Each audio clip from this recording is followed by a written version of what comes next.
दुनिया भर में अनगिनत पक्षी पाए जाते हैं, जिसमें हजारों किस्म के पक्षी शामिल होते हैं। इनके रहने के अलग अलग तरीके हैं। इनके घोंसले एक तरह का नहीं बल्कि कई तरह के होते हैं।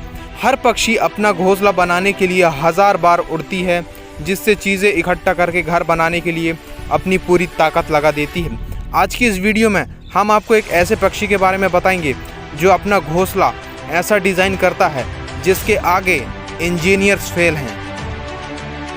हल्के पीले रंग का यह बया या बुनकर प्रजाति का यह नन्हा सा पक्षी घास के छोटे छोटे तिनकों और पत्तियों को बुनकर लालटेन की तरह लटकता बेहद ही खूबसूरत घोंसले का निर्माण करता है। इसीलिए इसे बुनकर प्रजाति का या ट्रेलर बर्ड भी कहा जाता है। इसी कुशलता के कारण इन्हें पक्षियों का इंजीनियर भी कहा जाता है। तनिक भी गलत ना होगा। बया प्रजाति के पक्षी पूरे भारतीय उपमहाद्वीप और दक्षिण पूर्वी एशिया में देखने को मिलते हैं। बया प्रजाति के पक्षी अधिकतर अपना घोंसला नहर, नदी और नालों के किनारे पाई जाने वाली कटीली झाड़ियों और पेड़ों में तैयार करते हैं।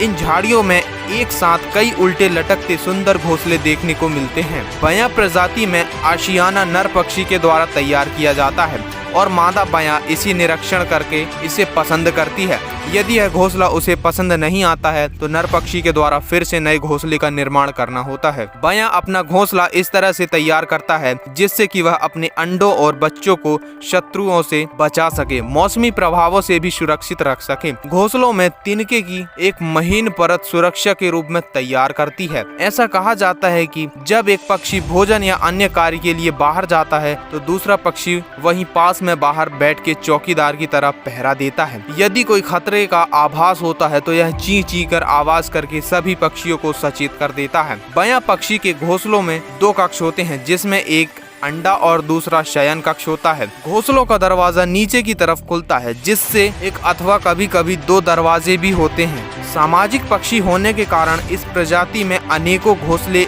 एक साथ पेड़ और कटीली झाड़ियों पर देखने को मिलेंगे। बया पक्षी अकेले अपना घोंसला नहीं बनाते, अपितु एक साथ अनेकों घोंसलों का निर्माण समूह में करते हैं और एक बस्ती की तरह रहने के स्थान को आबाद करते हैं।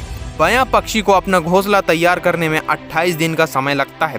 बया पक्षी द्वारा घोंसला छोड़ने के पश्चात अन्य पक्षियों द्वारा इनके घोंसलों को उपयोग में ले लिया जाता है।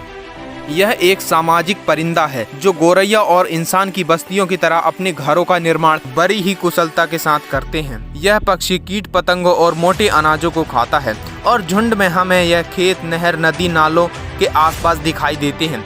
यदि हम नहर के आसपास लगे कंटीली झाड़ियों पर नजर डालते हैं तो हमें कई सुंदर घोंसले और इन नन्हे परिंदों की चींची करती आवाज हमें रुकने के लिए मजबूर करती है। बया का प्रजनन काल मानसून का समय होता है। इसी समय नर बया पक्षी के द्वारा घोंसलों का निर्माण किया जाता है और मादा बया पक्षी द्वारा इनका चयन किया जाता है। मधुर आवाज निकालकर और पंखों को हिलाकर नर पक्षी मादा को आकर्षित और रुझाने का कार्य करते हैं। एक समय था जब इन पक्षियों की चहचहाट बहुत अधिक सुनाई देती थी और इनके दीदार खेत, खलिहानों और नदी नालों के पास आसानी से हो जाते थे, लेकिन अब बहुत ही कम देखने को मिलते हैं। आज यह पक्षी संकट की घड़ी से गुजर रहे हैं क्योंकि इन्हें रहने के लिए अब सुरक्षित स्थानों की कमी हो गई है और इनको घोंसले सिर्फ सुंदरता के लिए घरों में लटकाए जा रहे हैं। दोस्तों, आखिर कितने स्वार्थी हो गए हैं हम इंसान, जरा सोचिए।